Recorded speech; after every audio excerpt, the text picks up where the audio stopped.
Hello there! Laba time na. Natambak na ang labahan. Ayan, sinipag ako ngayon maglaba. Ilang linggong labahan din yan. Lagay niya lang sa washer. Tinatamad pa. Meron naman dryer. Ayan, dryer. Oh. Tuyo na yan. Pagkatapos yan, titiklopin na lang pagkakuha ko dyan. Diba? Tatama rin pa maglaba. Ayan, tuyo na. Ititiklopin na lang. Hiwa na.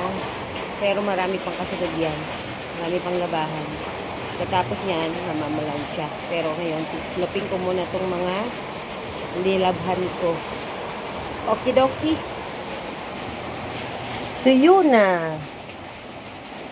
Hindi na magsasampay. Tiklupan tayo. Tiklopin na lang. Okay. Dito muna ako sa loob ng bahay titiklop kasi naulan dun sa labas. Basa. Naanggi ang mga tubig ulan. So, basa ang sahig dun. Kaya dito na lang muna ako sa loob, sa sala, magtitiklop. Lupin muna ang mga damit. Labahan ko lang yan, damit ko lang yan. Kasi, bukod-bukod ang labahan namin.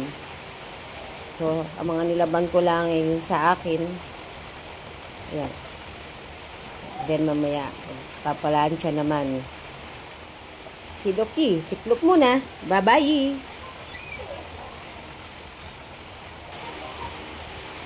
Actually, ito lang ang titiklopin ko, yung abito na yun. Ay, sorry. Yan lang ang paplansyahin ko, yung abito. Maya paplansyahin ko yan. So, sama-samahin ko muna yung mga pare-pareho. Pagsama-samahin ang pare-pareho, ang magkakatulad ay ating igrupo. Kay sayang libangan, kay sarap gawin. Naalala nyo pa ba yung kanta nyo? Batibot. Okay. Sige. Pagbubukurin ko muna itong mga to. At maya ay mamamalansya naman ako.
At kung nakarating ka hanggang dito sa video na to, ito na nga yung paplansyahin ko na abito. Ang laki-laki.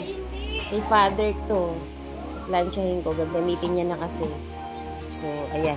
Mamalansya. Kailangan pagandahin at pabangawin. Okay. Bye-bye uli.